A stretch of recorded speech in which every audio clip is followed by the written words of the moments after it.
Gênesis, capítulo de número 3. E aqueles que estiverem sentados, se puderem levantar para a leitura bíblica, por favor. Gênesis, capítulo de número 3. É um texto muito conhecido. E eu vou falar de um assunto muito simples.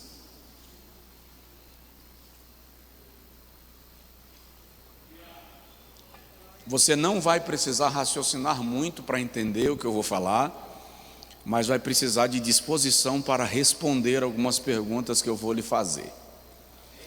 Então, diga amém. Gênesis capítulo 3, versículo 9, diz assim: E chamou o Senhor Deus a Adão e disse-lhe: Onde estás? E chamou o Senhor Deus a Adão e disse-lhe: Onde estás? Amém. Você estava esperando eu ler mais? Diga comigo: Senhor, pode perguntar, e eu vou te apresentar as respostas que eu tenho. Amém. Agora provoca a pessoa do lado e fala assim: dar glória a Deus aqui é de graça, tá? Pode sentar em nome de Jesus.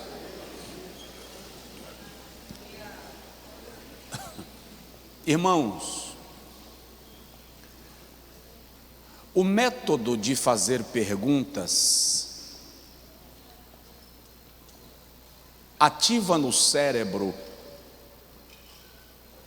algumas percepções. Por exemplo, uma pergunta te leva a fazer uma análise do teu estado, da tua condição e do teu cenário. Nós conhecemos relativamente bem o episódio da queda do homem no Éden. E quando eu falo de homem agora, eu não me refiro exclusivamente a Adão, mas à humanidade em Adão e Eva. Conhecemos como Deus criou o homem e como Deus criou a mulher, e como Deus deu orientações a Adão acerca da maneira que ele deveria se conduzir no Éden como gestor e guardião de toda a criação. Conhecemos como a serpente enganou a Eva quando diz: é assim que Deus disse, e a serpente distorce a palavra que Deus disse, e Eva, por sua vez, acrescenta ainda algo mais que Deus não havia dito, porque o Senhor disse: de toda árvore do jardim poderás comer, mas da árvore do conhecimento do bem e do mal, dela não comerás. A serpente chega para Eva e diz assim: é assim que Deus disse que de nenhuma árvore do jardim poderíeis comer? Muito pelo contrário, o Senhor disse: de toda árvore poderás comer, somente da árvore de conhecimento do bem e do mal não comerás. A serpente diz: Deus te disse que vocês não podem comer de nenhuma árvore. Veja como Satanás distorce a verdade para gerar uma ocasião de desobediência em relação à orientação divina. Eva, por sua vez, comete o erro de dizer: não, ele disse que de toda árvore do jardim poderemos comer, mas da árvore do conhecimento do bem e do mal, disse Deus, dela não comereis, nem nela tocareis. Deus não disse: nem nela tocareis. Eva acrescenta, porque é incrível como os homens têm poder de acrescentar à palavra de Deus coisas que são apenas ritos, dogmas e pensamentos humanos, e dão a esses dogmas, a esses pensamentos e esses raciocínios humanos, caráter de autoridade divina. Você está me entendendo? Diga amém. Eva come do fruto e leva para seu marido, que come também. Na verdade, uma leitura bem cuidadosa do texto vai revelar que Eva come do fruto diante dele. Nós aprendemos que Eva come do fruto e leva para Adão, e até se pregou durante muito tempo que Eva ela seduz Adão para que Adão ceda, quando o texto na verdade diz que Eva comeu o fruto diante do seu marido. Ele estava lá. Quando ele come do fruto, e eu não vou entrar em detalhes porque o foco que eu quero refletir se estende um pouco além desse cenário, a Bíblia diz que os olhos de ambos se abriram e eles viram que estavam nus e procuraram folhagens para se cobrirem. Mas o texto revela que Deus frequentava o jardim do Éden para estabelecer relacionamento de comunhão com Adão e Eva. E quando o Senhor aparece no Éden e brada perguntando: Adão, Adão, onde estás, Adão? A Bíblia diz que Adão corre e vai se esconder. O que eu acho muito interessante nisto é que Deus, na sua onisciência, cujos olhos, diz a Bíblia, contempla todos os lugares da terra e não há nada oculto diante dele, está perguntando para Adão: onde estás? Não sabia Deus onde Adão estava? Não poderia Deus chegar diante de Adão exatamente onde ele estava escondido e dizer: te achei? Eu cheguei em casa ontem à tarde, depois de um longo dia de atendimento e trabalho aqui na igreja, e quando eu abri a porta, a Catarina se escondeu debaixo da poltrona, atrás da cortina, assistindo um tablet, sentada atrás da cortina, debaixo da poltrona. E quando eu entrei, eu perguntei para ela: cadê Catarina? Está dormindo? E ela dedurou e apontou o dedo assim para debaixo da poltrona: está aqui. Chegou a hora de brincar de esconde-esconde, porque se eu simplesmente chegar lá e encontrá-la, estragou a festa dela. Então eu tenho que fazer de conta que não sei onde ela está. E eu comecei a perguntar: cadê Catarina e tal? E eu debrucei em cima da poltrona, com o meu rosto quase em cima do rosto dela.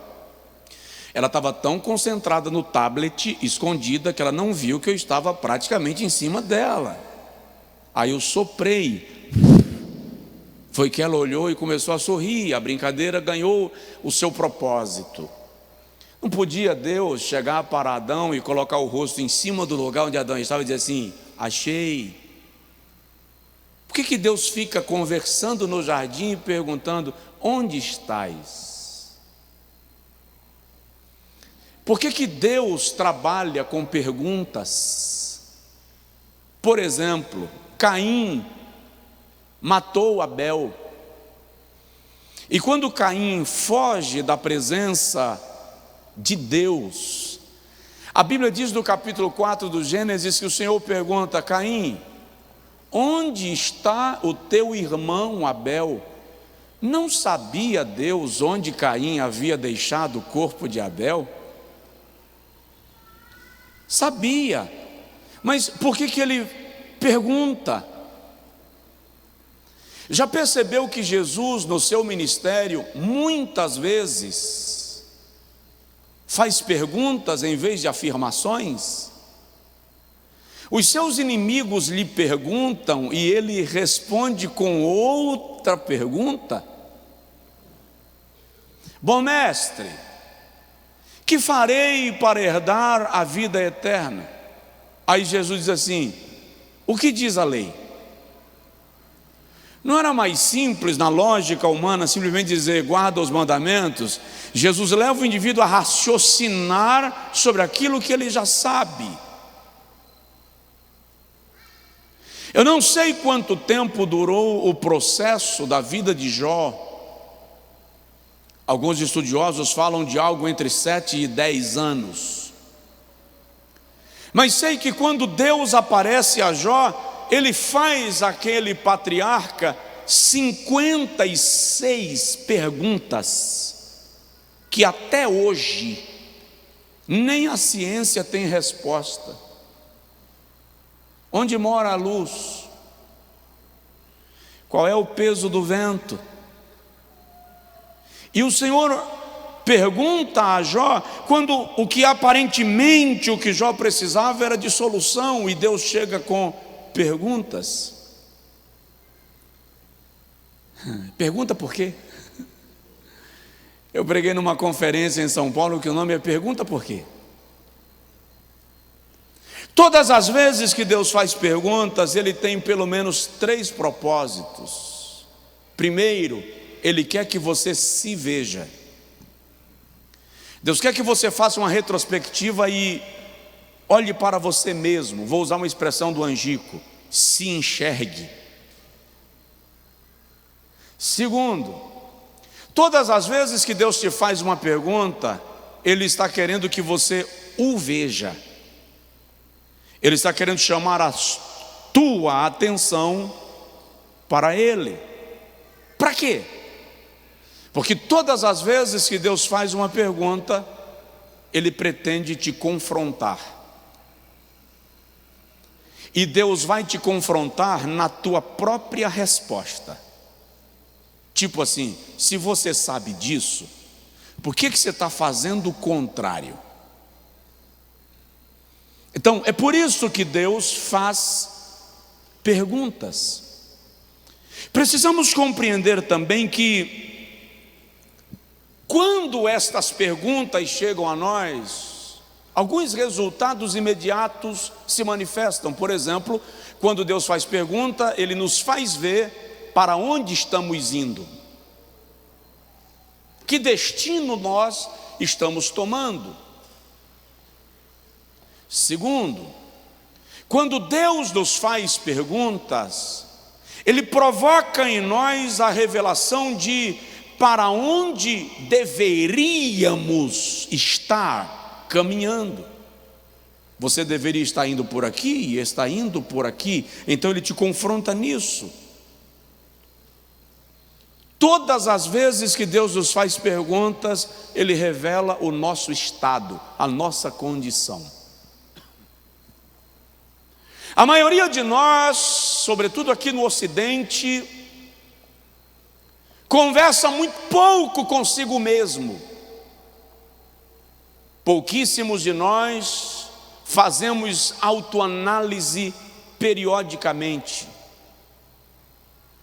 Então, eu quero compartilhar com você algumas perguntas, e eu relutei em falar desse assunto hoje à noite, mas permaneceu no coração. E eu gostaria de te fazer algumas perguntas, e se você puder, anota estas perguntas, mas anota na primeira pessoa da conjugação. Anota perguntando para você, tá bom? Então a primeira pergunta é: a quem você está ouvindo? Então, se você vai anotar, escreve assim: a quem eu estou ouvindo? A quem eu estou dando ouvidos? Quais são as vozes que me nutrem? Se me nutrem ou me sugam? Porque há vozes que nos esgotam, há vozes que nos enfraquecem, há palavras que nos envenenam, sim ou não? Então, a quem você está ouvindo? O Senhor disse a Adão, Gênesis 2, 16 e 17: de toda árvore do jardim poderás comer, somente da árvore do conhecimento do bem e do mal, dela não comerás.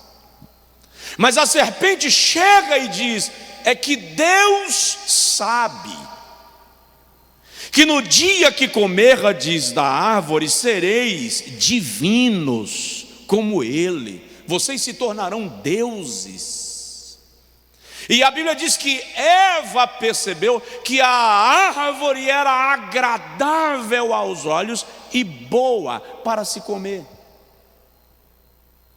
Aquilo que Deus havia dito a Eva perdeu o valor para Eva diante daquilo que Satanás estava dizendo.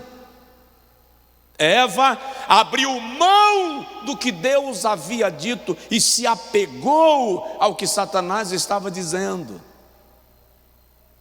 E todas as vezes que eu e você abrimos mão do que Deus disse para abraçar qualquer outra voz, nós estamos abrindo mão das suas promessas e da sua aliança. Então a pergunta é: a quem você está ouvindo? Deus fala com você algo e você deixa este algo perder o foco quando uma pessoa chega e te diz algo que te desmotiva, muda teu foco, te enfraquece e te adoece. O Senhor te faz uma promessa, mas alguém chega e coloca em dúvida a promessa, aí você não crê mais. Deus te disse algo e no meio da trajetória você sofre uma frustração, uma decepção, um desengano ou desencanto, e aí você não acredita mais no que Deus disse. Para piorar, alguns de nós ouvem Deus falando pela palavra, aí vamos consultar alguém a quem nós chamamos de profeta, para ter certeza que Deus falou mesmo.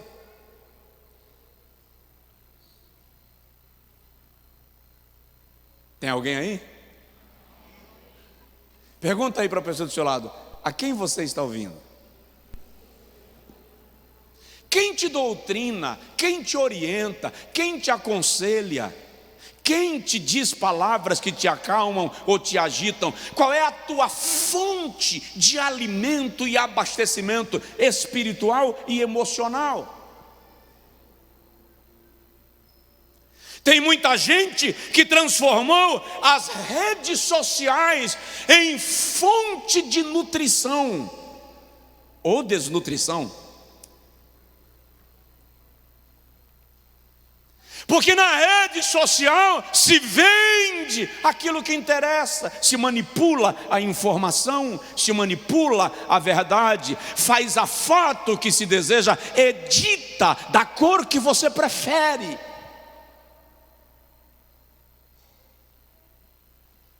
E ganha caráter de verdade definitiva para a minha vida. E aí eu esqueço tudo que Deus me disse ontem. Então, eu tenho algumas sugestões para lidar acerca disso. Primeira, não ouça quem não se submete ao princípio de autoridade. Porque quem não se submete ao princípio de autoridade não tem autoridade para exercer autoridade. Você me entendeu? Diga amém. Segundo, não ouça quem questiona a voz de Deus.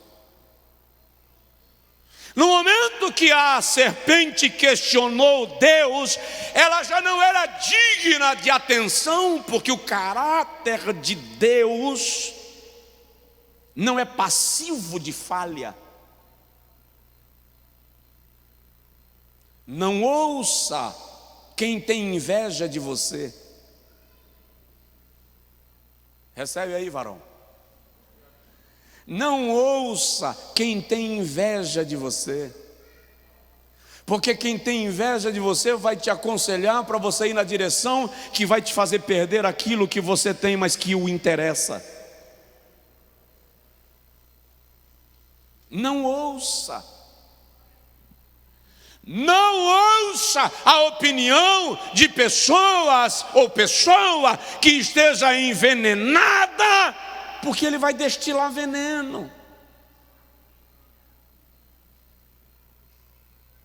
Eu li uma certa feita que, não sei em que país, salvo engano no Chile, não tenho certeza, no período do inverno,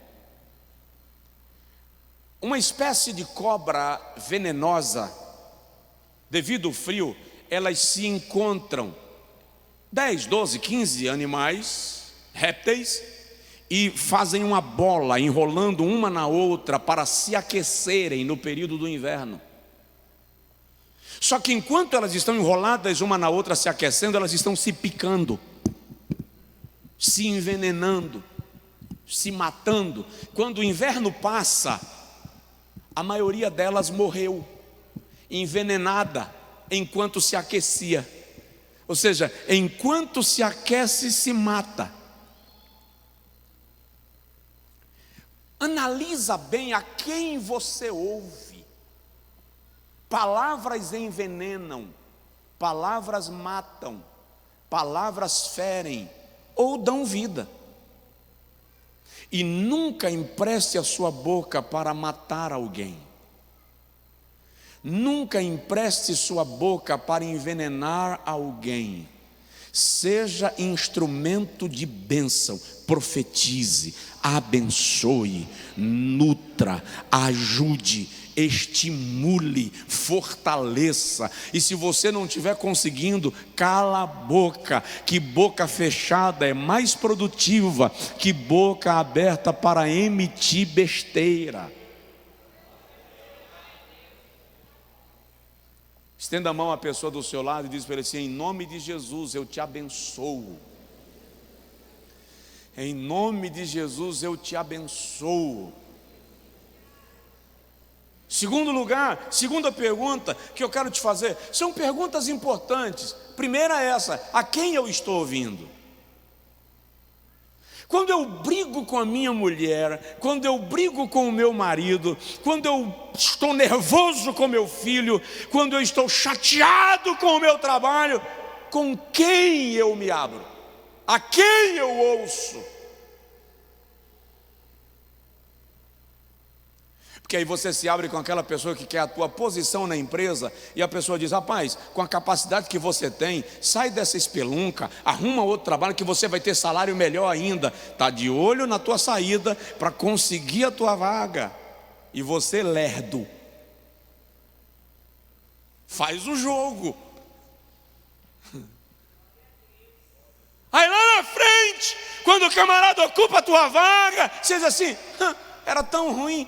Isso aqui, você ocupou meu lugar, né? Ocupou porque você é lerdo. Você não abriu o olho para a vida. A quem você ouve? Segundo, como é o teu relacionamento com a tua família? Uma segunda pergunta importante: como eu estou me relacionando com a minha família? Como é minha relação com os meus pais? Hoje pela manhã, o pastor Marcos Solon e irmã Nívia falaram um pouco sobre isso aqui, convertendo relacionamentos. Como é a minha relação com os meus pais? Aí tem moça que diz assim, vou usar uma expressão que a irmã Nívia usou: estou esperando o meu resgatador, aquele que vem para me tirar desse inferno. Não vejo a hora de sair dessa casa.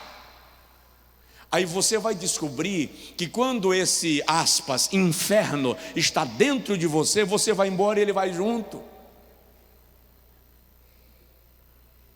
Que esse, aspas, resgatador não existe. que eu não posso dar a você a missão de me tornar feliz. Porque felicidade, dentro desse conceito ocidental, não pode ser a missão do outro. E todas as vezes que você der ao outro a missão de te tornar feliz, você vai ser protagonista de um filme que já está na sua 4ª edição. Missão Impossível.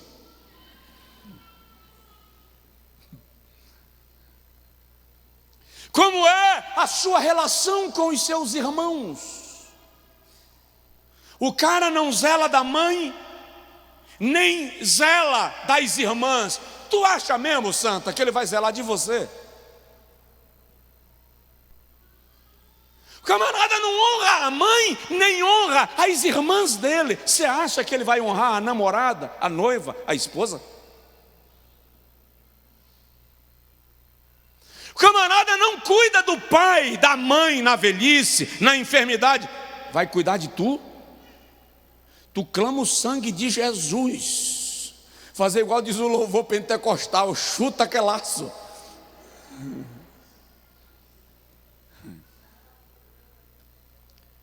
Como é a tua relação com a tua sogra? Com o teu sogro? Tem irmã que falou aí, eita Deus, agora eu preciso de milagre. Você sabia que raramente sogra tem problema com genro? Raramente sogra tem problema com genro. Quando sogra tem problema é com a nora. Porque a sogra olha para o genro e diz, mais um filho. A mesma sogra olha para a nora e diz, concorrente, tomou meu filho. Aí começa o mistério. Aí ela quer ensinar a irmã como é que passa a roupa do filho dela. Ó, ele gosta da roupa com vínculo aqui no meio. Ele gosta do feijão batido no... Antigamente não tinha um negócio que batia o feijão assim? Como era o nome? Machucador. Ele só gosta do feijão no machucador. Aí começa a questionar o seu tempero, a sua forma de cozinhar, a sua forma de fazer comida. É um mistério. O problema do filho pródigo não foi querer ir. O problema do filho pródigo foi a motivação que o levou. E a maneira que ele saiu. Assim como a forma como administrou o que recebeu. Quem sai fora de hora precisa voltar, porque não vai dar certo, queimou etapas. A Bíblia orienta que os filhos devem honrar aos seus pais. Vocês vão desculpar o fato de eu me revelar tão ultrapassado hoje à noite, mas estou numa geração que os filhos chamam o pai de você. Bom dia, pai. Ainda gosto do princípio do bênção, pai. Bênção, mãe. Gosto do princípio que filhos são instruídos a reconhecerem que os pais são autoridade sobre eles. E a Bíblia diz que quando os filhos reconhecem e honram os pais, eles são abençoados sobre a terra.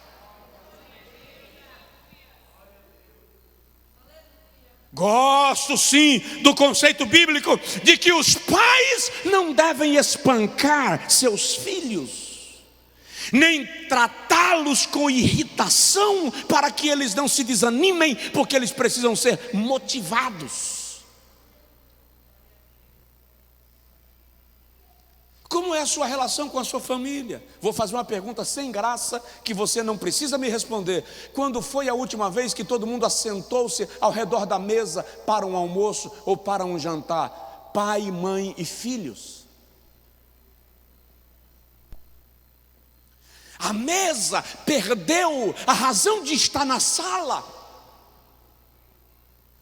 Cada um come a hora que quer, vai no fogão, faz o seu prato, mexe na panela, senta e come na frente da TV, almoça digitando o celular. Ei, em nome de Jesus, resgate a mesa na sua casa, resgate a reunião da família ao redor da mesa, resgate o olho no olho, resgate a participação na vida um do outro.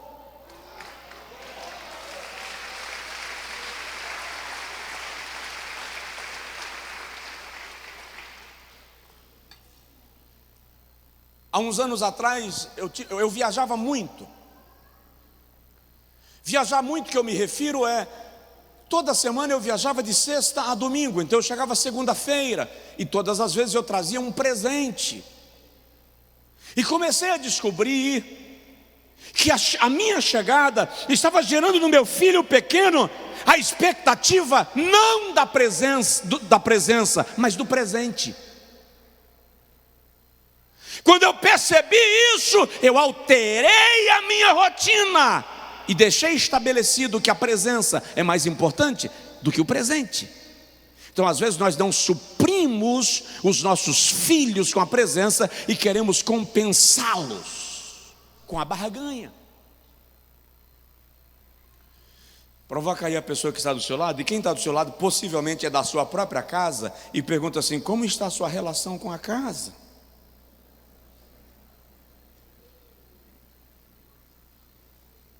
Conheço gente que vem no carro bicudo, não se falam em casa. Eu vou azoar. Eu vou azoar. Um dorme na cama, outro no sofá. Pau está quebrando. Mas quando para o carro no estacionamento da igreja, que abre a porta, pega na mão e entra.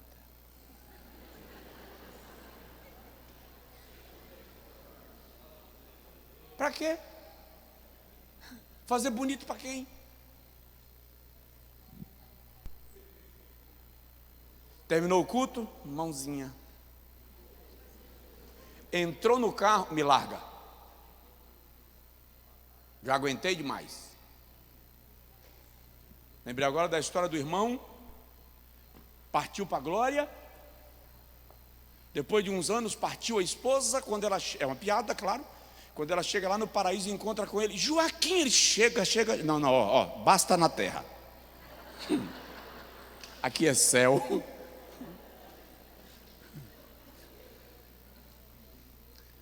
Como é a sua relação com a sua família? Quando foi a última vez que você simplesmente brincou com a tua filha, rolou no chão,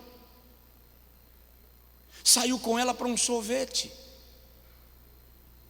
simplesmente brincou de bola com teu filho, brincou de brigar? Você sabia que os leões, quando estão lutando com os seus filhotes, deixam os filhotes vencerem, só para alimentar a autoconfiança do filhote? Eu deixei Johnny me vencer 1001 vezes, até que um dia eu disse: eu não vou, hoje não venço não. E venceu ainda assim. Das outras vezes porque eu deixei, dessa vez eu não quis deixar, mas não estava em condição do enfrentamento. Sobrei. Aí ele teve dó de mim, na hora que eu fui caindo, ele me segurou para eu não despencar no chão. Se não despenca, e aí compromete a coluna do coroa, fica difícil. Mas essa relação pais e filhos, cônjuges, relação de genro, sogro e sogra, filho, mãe e pai, isso precisa ser trabalhado, isso precisa ser fortalecido, isso precisa ser resgatado. Invista nisso. Tem alguém aí? Terceira pergunta. Posso ir mais um pouquinho? Pode ir mais um pouquinho? Você faz falta?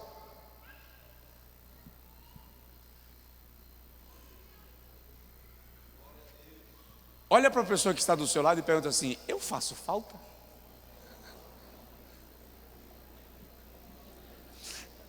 faz falta, ou quando você está ausente, dá aquela sensação de alívio. Tem um cara na Bíblia, primeiro livro das Crônicas, capítulo 21, versículo 20, que diz assim: ele morreu e não deixou saudades. Querido, presta atenção, o indivíduo mais ruim que existe, quando morre, fica bom. Fica ou não fica? Mas esse morreu e não deixou saudades. Se o camarada partiu para a glória, o caixão está estendido no meio da igreja, e o povo chega, um santo homem de Deus, um servo, oh, tão bom, oh, mas era tão bondoso. A esposa chamou o filho e fez: meu filho, encosta ali. Para quê, mãe? Vê se é teu pai que está ali dentro mesmo. Então, o indivíduo é ruim, miserento, mas se morrer, ele fica bonzinho. Mas esse camarada que era rei de Israel morre e não deixa saudades. Por quê? Porque há pessoas que quanto mais cedo elas disserem boa tarde, estou indo, mais cedo sai o seu cântico de vitória. Parece que não, mas lá vai o que eu vou falar aqui, é muito agressivo e eu não quero magoar ninguém, pelo amor de Deus. Mas você precisa entender que há pessoas na sua vida que atrapalham a chegada das bênçãos.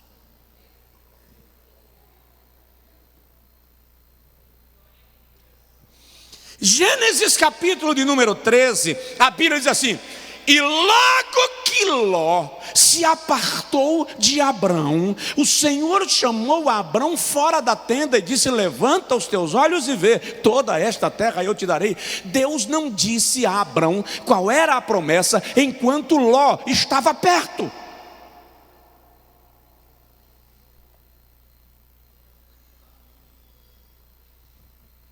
Fala sério, eu queria pregar hoje uma mensagem mais fervorosa, mais poderosa. Eu queria vocês assim, pegando fogo.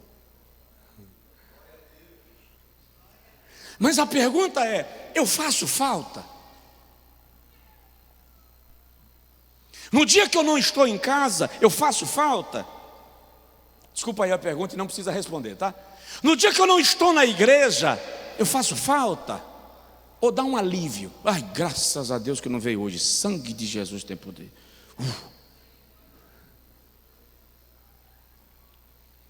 É uma pergunta importante que eu e você precisamos fazer.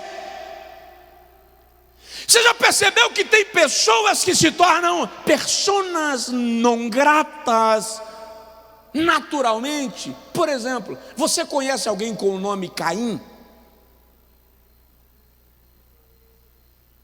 Quem conhece alguém com o nome Jezabel?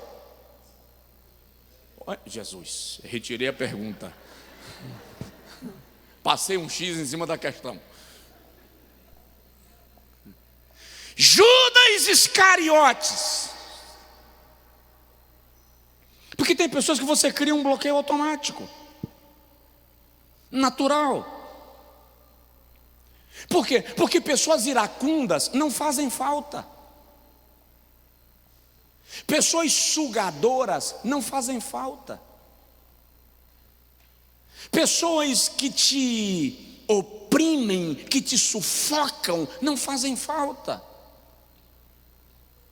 Você já percebeu que tem gente que só fica bem quando consegue te deixar mal? Você conhece alguém que, se você amanheceu o dia bem, você está bem, graças a Deus, acordei leve, dormi bem, glória a Jesus, vou até cantar por toda a minha vida. Quando a pessoa chega, que ela percebe que você está feliz, ela começa a te fustigar, a te alfinetar, a te provocar, até te desequilibrar. Quando você desabar em lágrimas e entrar numa nuvem de depressão, ela começa a cantar: e ainda se vier noites traiçoeiras, se a cruz pesa, a cruz é você, figura, que acabou de chegar para estragar o dia. Aí você começa a orar e dizer assim: Jesus, leva logo, arruma um motivo para ela ir, tem misericórdia, Senhor, faz a empresa chamar. Ai, tomara que a empresa dê uma viagem extra.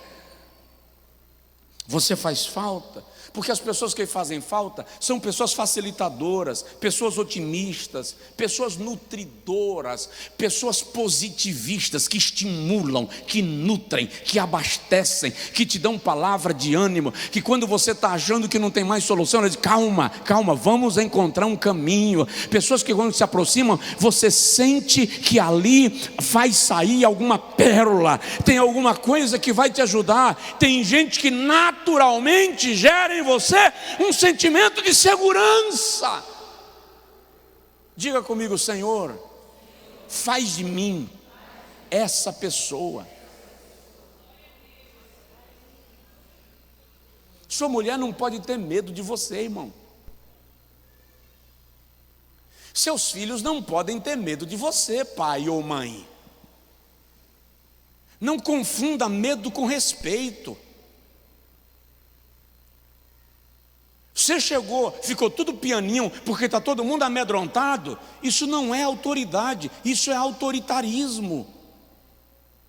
Eu falei hoje pela manhã: você exerce comando jogando copo na parede, dando tapa na mesa. Isso não é ser cabeça, isso é ser cabeceira. Comando não é exercido a trancos e barrancos. Presta atenção: submissão é uma resposta espontânea de uma esposa que reconhece a missão do marido. Submissão não é um ato imposto, é resposta espontânea. Porque à luz da Bíblia, quando diz que o homem é cabeça, não está dizendo que ele é o carrasco que é capaz de causar medo em casa. Cabeça, à luz do texto, do termo grego, é kefale, aquele que cobre, aquele que circunda, aquele que protege. Então, estou sendo cabeça ou chapéu? Diga amém. Provoca aí o seu vizinho, fala com ele: seja bênção, seja luz. Já vou terminar. Quarta pergunta. Pode continuar? Quem te fala a verdade, além do teu espelho? Que o nosso espelho é cruel, não é não? Fala a verdade. O espelho é cruel. O espelho não poupa. O espelho esculamba. Você vai pentear o cabelo achando que está assim, um Sansão da vida. Quando passa o pente, o cabelo caiu, você não viu e o espelho denuncia: não tem mais. Você sai do banheiro, tomou banho e passa na frente do espelho pensando que é o Rambo marchando para a guerra. Aí as costas ainda estão dentro do banheiro e a barriga já passou na frente do closet. Só o espelho faz isso. Porque se a esposa disser assim: amor, vamos fazer uma dieta, pense no urso. Mas eu e você, irmão, todos nós precisamos ter alguém que tenha condição de chegar diante da gente e dizer assim: fulano, precisamos conversar. Tem alguma coisa errada. Você precisa de alguém com autoridade para falar com você o que você precisa ouvir. Existem muitas pessoas que rompem uma amizade, que rompem um relacionamento. Eu conheço um camarada que rompeu um casamento sem dizer porquê, e até hoje a mulher não sabe. Querido, você se magoou com um amigo, se feriu com alguém, tua esposa fez algo que ofendeu, teu filho, teu pai, não vai embora simplesmente, senta, tem algo me incomodando. Tira o espinho do calcanhar, porque ir embora com o espinho no calcanhar, não importa o tamanho da viagem vai inflamar. É preciso saber sentar e falar e compartilhar e dizer: isso aqui me atinge, isso aqui me ofende, isso aqui me magoa. Quem te fala a verdade? Quem pode? Quem tem a condição de lhe mostrar o caroço do arroz grudado no bigode? Quem é a pessoa que pode te avisar que tem alface grudada no aparelho? Peguei pesado agora, não foi? Fala sério. Ah, pastor, comprometeu o meu lanche depois do culto, o sangue de Jesus. Quando eu estiver almoçando, que eu lembrar, que jantando, que eu lembrar. Ai, pastor. Mas você precisa. Alguém que possa falar com você. Saul tinha Samuel. É óbvio que a outra pessoa tem o direito ou não. Tem o direito de atender ou não. Samuel chegou para Davi, disse assim, para Saul e disse: pecado de rebelião é pior que o pecado de feitiçaria. Natã chegou para Davi e disse: tu és o homem. Jesus chegou para Pedro e disse: você vai me negar. Paulo chegou para Pedro e disse: você está agindo de maneira inconveniente. Essa pessoa com autoridade de te dizer a verdade não é a pessoa que vai te expor, não é a pessoa que vai te envergonhar, não é a pessoa que vai te constranger, é a pessoa que vai te chamar num canto e vai te sacudir para dizer: acorda, você precisa disso. Porque há pessoas caminhando à beira do abismo, sem ver que estão à beira do abismo. E o incrível é que você viu e deixou ela continuar. E quando você ver alguém caminhando à beira do abismo e deixa, você é responsável pelo resultado.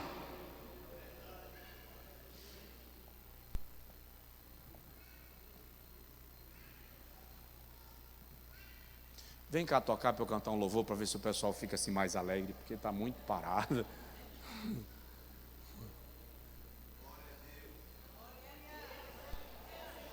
Então, quem me fala a verdade além do meu espelho? Quinta pergunta. Diz assim, pastor Josué. Falei, pastor Josué. Pode parar. Deixa eu ver que hora é essa. Ah, está na hora de parar mesmo. Então eu vou fazer a sexta pergunta. Você se cuida? Pergunta aí para a pessoa do seu lado: você está se cuidando? Você está se cuidando? Quem cuida de mim é Deus. Morre que Ele te leva para a glória. Está cuidando. Eu falei com os meninos na mídia aqui, vocês vão rir, tá? Falei com os meninos na mídia essa semana, eles cresceram o olho, ficou quase do tamanho da tela do computador.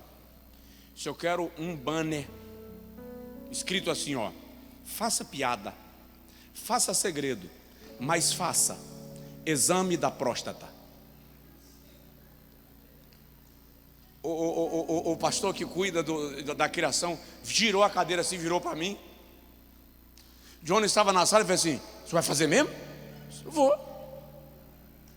Para que isso? Eu vou fazer campanha.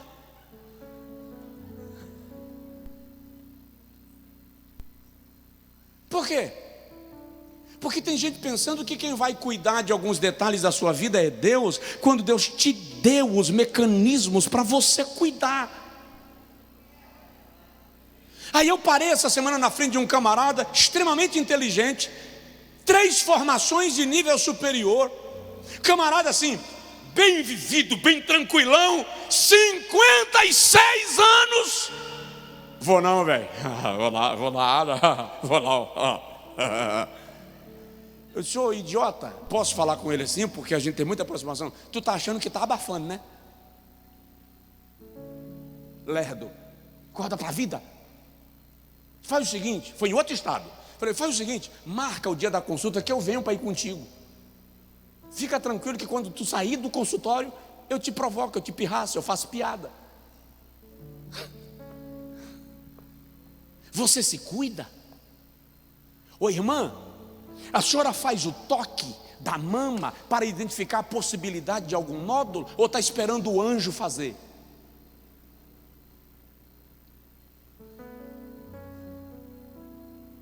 Quando foi a última vez que você foi a um médico para avaliar como estão os seus níveis de reservas de vitaminas, como estão os seus hormônios?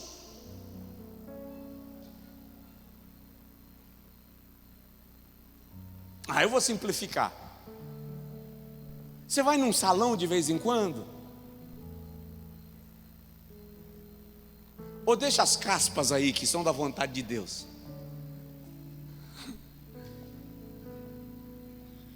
Quando foi o último ano que você foi num dentista? Uma pregação dessa dia de domingo que você vai ouvir cada uma.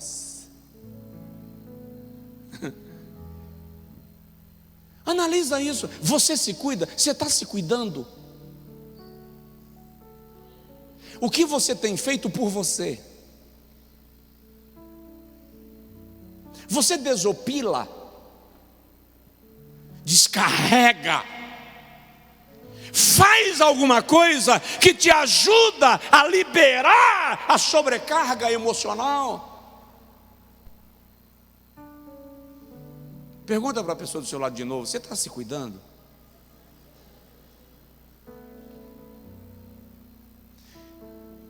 O que isso tem a ver? Tudo.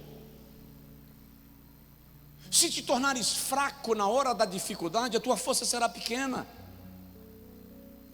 Diz a Bíblia em Provérbios 23. Em Daniel 1,4 a Bíblia diz que o rei queria homens de boa aparência, cheios de sabedoria, de inteligência e com capacidade de aprender. Eu estou orando para Deus abrir a porta de emprego. Você está se preparando para a porta que você está pedindo a Deus para abrir?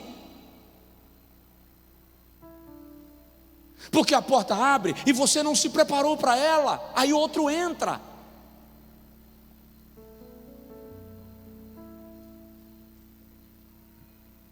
Sai daqui esta noite, em nome de Jesus, decidido a cuidar de você, zelar de você. Quem não se ama não está em condição de dar amor. Significa que quem não se cuida não está em condição de cuidar. Eu posso contar para vocês um negócio assim que não é da minha conta? Eu estava no elevador um dia desses, e aí o elevador parou num determinado andar e entrou uma pessoa com uniforme de manicure e pedicure. Estava indo fazer algum atendimento em domicílio. Desculpa, foi sem querer. Eu olhei para a unha, mas estava num estrago. Aí quando eu vi a unha do pé da mão naquele estado, eu olhei para a unha do pé. Ponto, irmão. Aí, como é que a pessoa que é manicure e pedicure está com a unha nesse estado? Tem nada a ver, pastor? Claro que tem. O serviço que eu ofereço, eu devo ser o primeiro a consumir, porque é isso que dá crédito ao serviço que eu vou oferecer.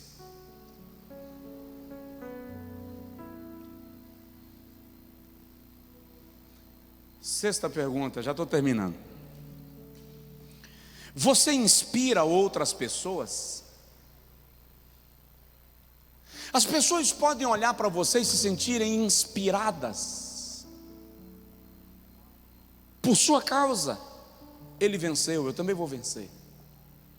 Ela alcançou, eu também vou alcançar.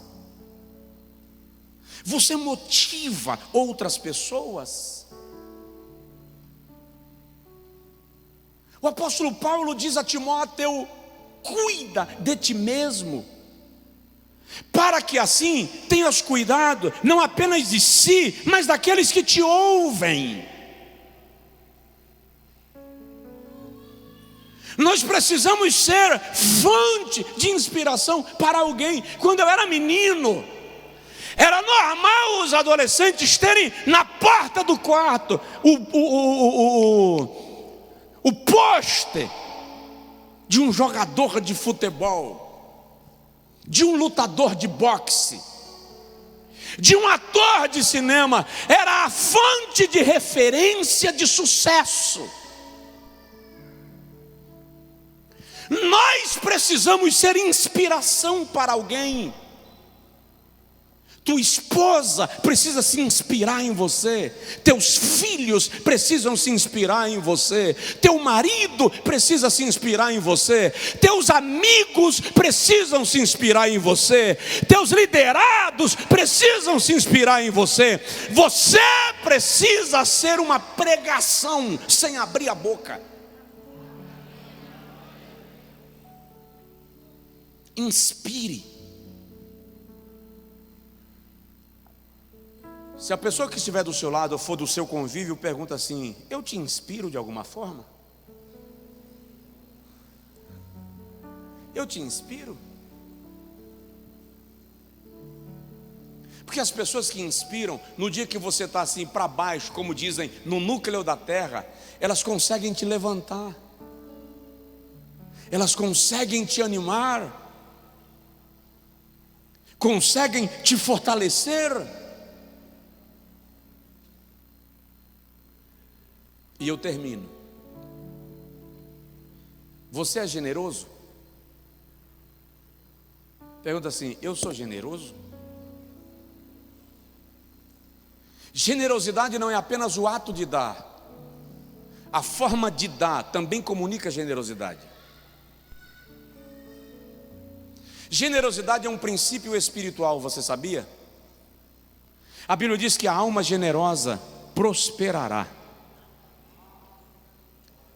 Levítico capítulo 19 nos ensina que a generosidade está inclusive no campo da lei mosaica. Deus orienta que o povo de Israel tinha que ser generoso,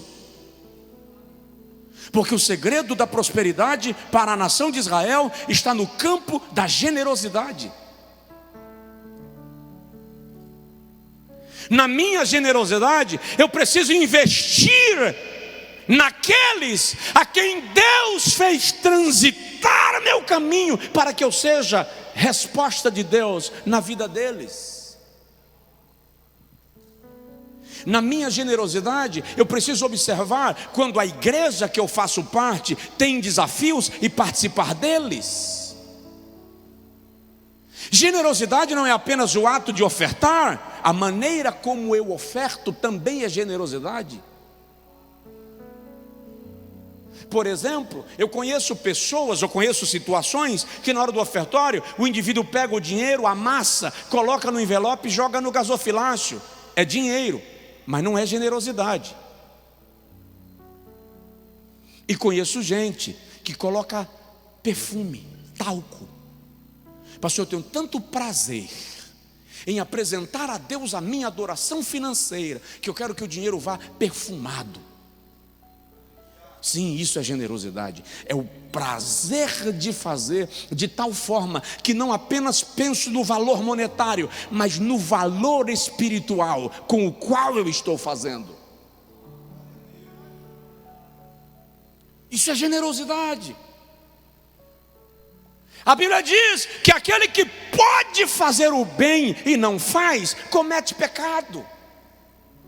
Então, se eu posso te socorrer e não te socorro, estou faltando com a generosidade.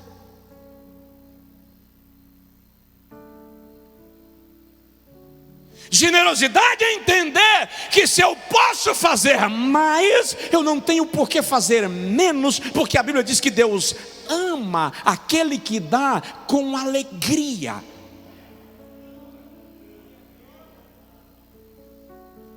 Há um grande pregador, ele é brasileiro, mas vive nos Estados Unidos há muitos anos, é de renome internacional. Eu só o conhecia de nome. E um dia eu embarquei em Recife para Salvador e ele estava no mesmo voo. Ele não me conhecia, eu pensei Então não tive coragem de me aproximar para saudá-lo, mas eu o tenho em grande admiração. Outro dia eu estava ministrando na inauguração de uma loja na Flórida, e ele foi e disse: eu vim para te ouvir, com a esposa e os filhos. Mas nesse dia no avião, na hora de desembarcar, eu estava numa poltrona atrás, mais atrás da aeronave, ele estava numa poltrona mais à frente, mas o pessoal foi desembarcando e ele ficou em pé parado. Quando eu me aproximei dele, ele fez: pastor Josué, prazer te conhecer. Fiquei feliz, conversamos rapidinho. Afinal era desembarque, ele colocou a mão no bolso e me deu $300. Eu disse: não, pastor, por favor, pelo amor de Deus, falar com o senhor é um prazer. Ele fez assim: se você rejeita a minha semente, você prejudica a minha colheita.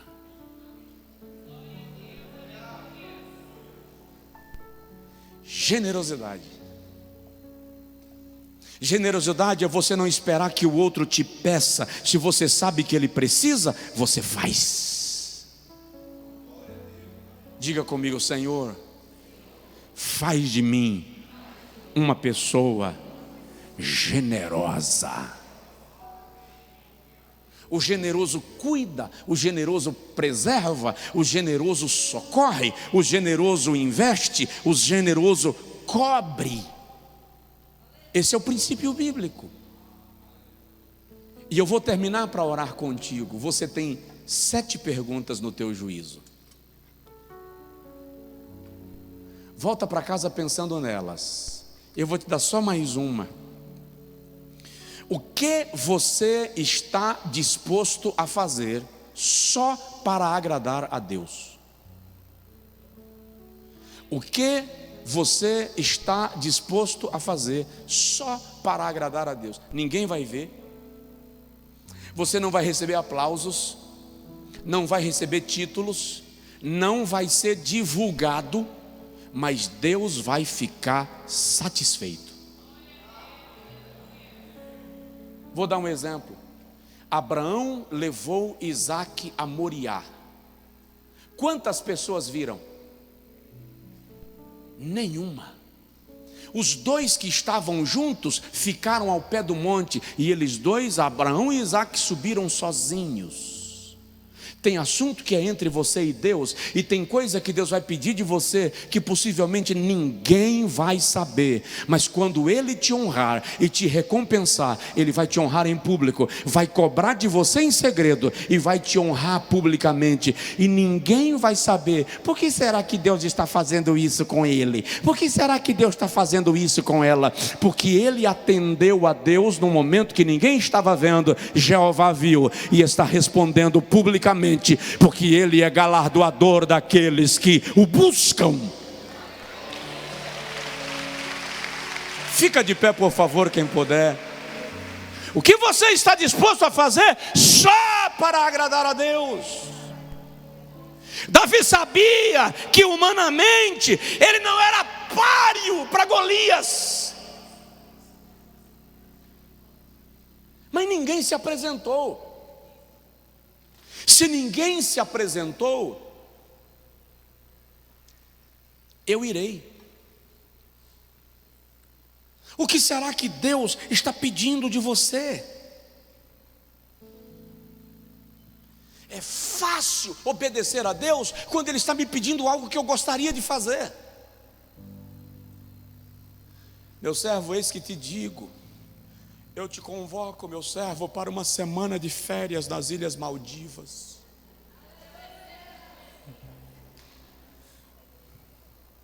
É fácil obedecer quando o que Deus está pedindo de mim é o que eu gostaria de realizar. Mas aquilo que ninguém vai ver e digamos, não me beneficia em nada. Eu quero convocar uma multidão para orar e clamar para que Deus traga um grande avivamento em Feira de Santana. Aí você vai orar e a multidão não apareceu, você diz, esse povo não quer nada com Deus, esse povo não quer nada de avivamento. Sabe com quantas pessoas Esdras ajoelhou na praça de Jerusalém? Só ele. e orou o dia inteiro, sem ninguém aparecer para o dia de oração e jejum. No final do dia é que alguém foi passando, Esdras capítulo 10, ouviu Esdras orando e chorando, e o cara parou. E ouviu quando Esdras disse: perdoa, ó Deus. E o camarada disse: está orando por mim? Soltou a alforge, sentou do lado de Esdras e começou a orar também. E a Bíblia diz que em dado momento uma multidão estava na praça, e todos os homens de Jerusalém estavam com Esdras. Se não tem uma multidão para fazer com você, comece a fazer sozinho, e Deus vai levantar as pessoas que farão parte do projeto e do processo com você.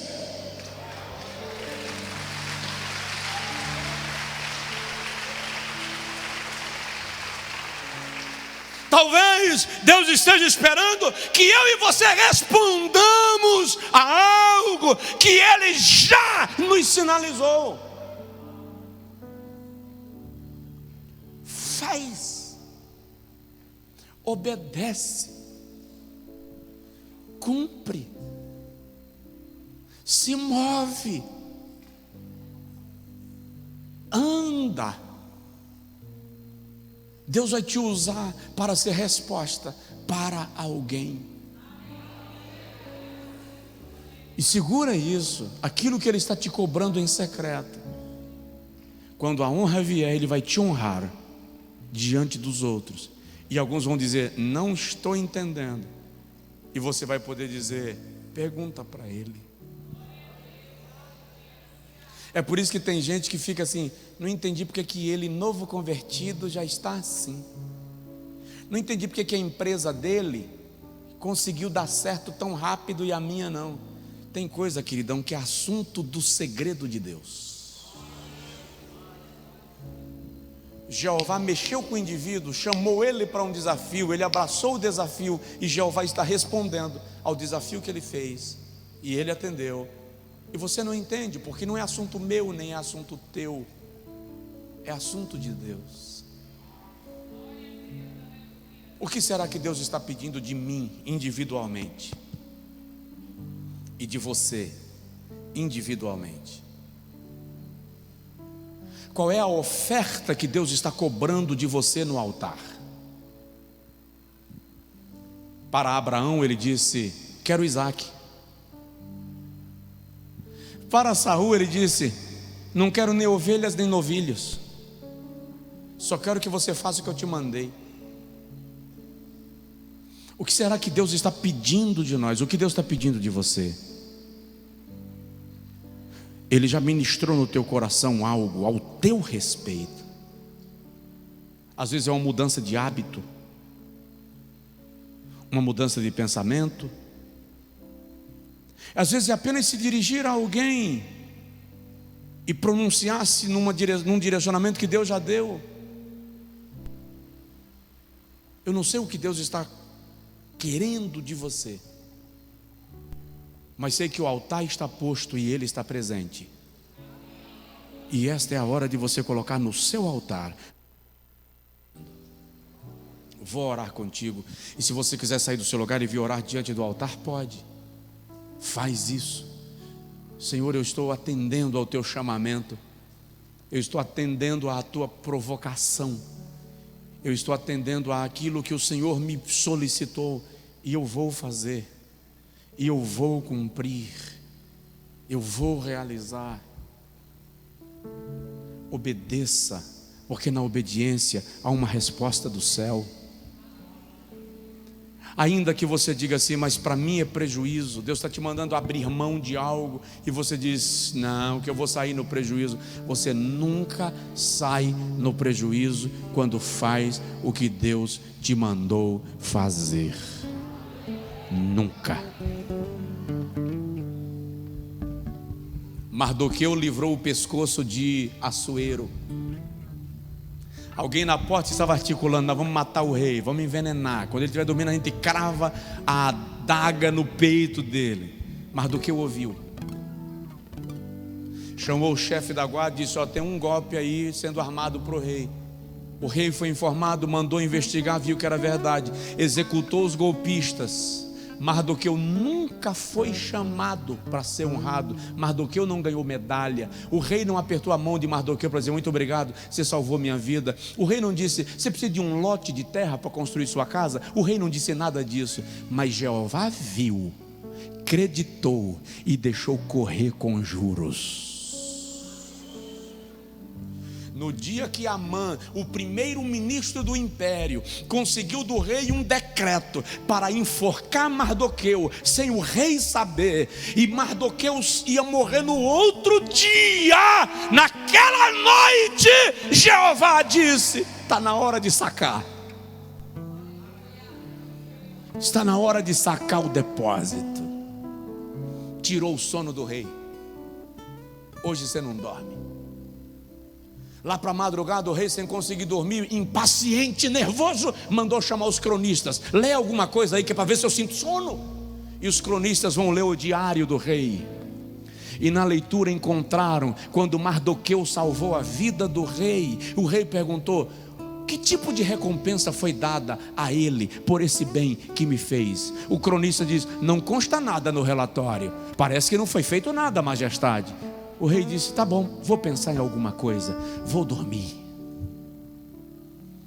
Quando o rei está deitado para dormir e começa a dormir já na madrugada, alguém bate na porta do quarto do rei. Quando o rei abre a porta, lá está Amã. Foi pegar o decreto assinado para enforcar Mardoqueu. O rei olhou para Amã e fez assim: o que o rei deve fazer ao homem que ele decidiu honrar? Isso é lindo demais. Porque na hora que a honra chegar, Deus tira o sono de alguém por sua causa. Amã, tirada a besta, disse assim: quem mais o rei desejaria honrar senão eu? Primeiro ministro de um império de 180 províncias. Majestade, o homem a quem o rei deseja honrar deve ser vestido de vestes reais. Sobre ele deve ser posto o diadema do rei. O cavalo do rei deve ser selado e preparado para este homem, e um dos príncipes deve sair pelas ruas da capital, puxando o cavalo, com este homem sentado em cima e dizendo: assim se faz ao homem a quem o rei deseja honrar. O rei olhou para Amã e disse: gostei da ideia, manda chamar Mardoqueu.